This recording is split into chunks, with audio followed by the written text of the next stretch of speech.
Double sir చెప్పండి.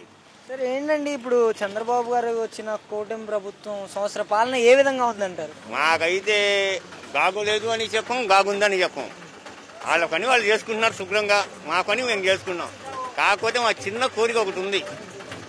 చూడండి auto, ఒక్కసారి ఆటోలు చూడండి, అవన్నీ చూడండి, ఒక్కసారి చూపించండి ఆటోలు ఎన్ని ఉండేవో. ఇప్పుడు దాదాపు 7-8 వేల ఊరు గల జనాభా మాది. బస్సులు ఫ్రీ కాకపోతే ఇట్లా నుంచుని ఉన్నాయి. అదే బస్సులు ఫ్రీ అయితే ఇక మా కుటుంబాలన్నీ రోడ్డు మీద పడతాయండి. అదొక దృష్టిలో పెట్టుకొని బస్సులు ఫ్రీ అనేది చేయకుండా చేస్తే చాలు. ఉచిత బస్సు ఉంటే ఉపయోగమే కదండి, మీ ఇంట్లో ఆడవాళ్ళు ఉంటారు. ఏమండి, ఒక టికెట్ స్టూడెంట్స్ చేయండి, అది స్టూడెంట్స్ కో, ఒక 50 ఏళ్ళు నిండిన వాళ్ళకో, అట్లాంటి వాళ్ళకి చేయండి. అందరికీ ఫ్రీ అంటే ఇక్కడ మా పరిస్థితి అండి. ఇప్పుడు మగవాళ్ళు ఎవరు, ప్రతి వాడికి బండి ఉంటుంది, మగవాళ్ళు ఎవరు ఎక్కరు, ఆడవాళ్ళు ఎక్కాల్సింది, ఆడవాళ్ళే ఆటోలు ఎక్కాల్సింది. అదే వాళ్ళే బస్సు ఫ్రీ అంటే మా పరిస్థితి ఏంటి? రేపటి నుంచి బస్సు ఫ్రీ కాకపోతే ఇన్ని ఆటోలు ఆగి ఉన్నాయి. అదే బస్సు ఫ్రీ అయితే మా పరిస్థితి ఏంటి? మేము ఆటో బతుకుతాం. ఇప్పుడు ఆయన సంవత్సరానికి ఏదో 15,000 20,000 ఇస్తా ఉంటాడు. సంవత్సరానికి 15,000-20,000 సరిపోతాయి. ఒక నెలకు ఇస్తే బండికి 15,000 కడుతున్నాం మేము. 12,000 15,000 ఆయన ఇచ్చే 15,000 ఎట్లా సరిపోతాయి? మాకు 15,000 వద్దు, మాకేం వద్దు. మాకు బస్సులు ఫ్రీ చేయకుండా ఉంటే చాలు.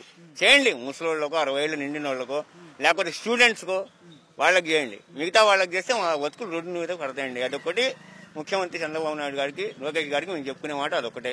కాదండి, ఇప్పుడు వాహన మిత్ర అనేసి మీకు డబ్బులు వస్తాయి, ఇంకా మీకు 15,000 సంవత్సరానికి ఏం చేసుకుంటామండి? ఒక్క నెలకు వచ్చే బండి 12,000 రూపాయలు 15,000 రూపాయలు అవుతుంది. మెయింటెనెన్స్ కానీ ఏదైనా ఆయిల్ అని అవి అని. ఈ సంవత్సరానికి 15,000 మాకు ఎందుకు? అసలు మాకు రూపాయి వద్దు. వసూలు చేయకుండా చాలండి, అదొక్కటే మాకు కావాల్సింది. ఆటో డ్రైవర్లకి ఇప్పుడు ఎక్కడో రోజుకి బాగానే వస్తాయి, ఆటో డ్రైవర్లకి బస్సు పెట్టినా కూడా అంత ఇబ్బంది ఏమి ఉండదు అన్నట్టు మాట్లాడుతున్నారు. కాదు, బస్సు ఫ్రీ అంటే ఆడోళ్ళు ఎక్కడికైనా వస్తారండి, గంటనే కూర్చుంటారు. వాళ్ళు నుంచిన తర్వాత ఇంకేముంటది? వాళ్ళు ఎక్కిన తర్వాత మగోళ్ళు అయితే ఆటో ఎక్కరు, ఎవరో ఒకళ్ళు ఎక్కుతారు. అందరు ఎక్కేది వాళ్లే కదా, ఆడోళ్లే కదా.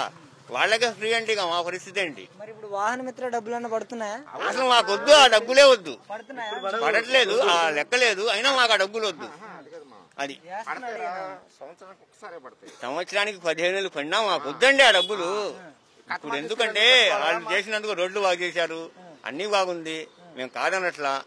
వాళ్ళు చేసే పని వాళ్ళు చేస్తున్నారు, వాళ్ళు గెలిచినందుకు. దాని గురించి మాకు ఇబ్బంది లేదు. ఇదొక్కటే మా వద్దని కోరుకుంటున్నాం. అది ఉచిత బస్సు ఒకటి చేయండి. 60 ఏళ్ళు నిండిన వాళ్ళకో, స్టూడెంట్స్ ఉంటారు కదా, వాళ్ళకి చేయండి, తప్పులేదు. అంతేగాని మిగతా వాళ్ళకి చేస్తే కుటుంబాలన్నీ రోడ్డు మీద పడతాయి. అది ఇంకా అంతే. అయితే ఇబ్బంది, మీకు బస్సు వల్ల చాలా ఇబ్బంది మా ఆటో వాళ్ళకి. అది ఓకే సార్.